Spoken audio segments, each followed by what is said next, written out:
الناس اللي باغيه تشري الزيت، زيت العود، زيت البلديه، هذه الوقيته ديالها.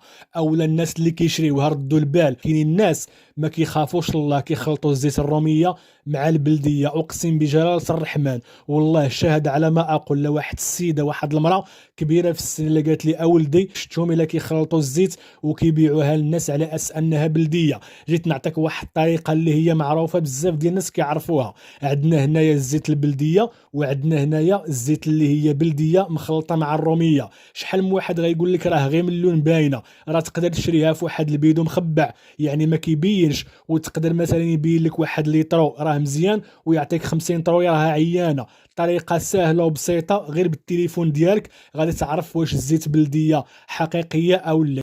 الفلاش ديال التليفون غتشد هاد القرعه او هاد البيدو وغتحطو على الفلاش ديال التليفون. كما كتشوف معايا الفلاش او الضو ديال التليفون ما كيخرجش من القرعه.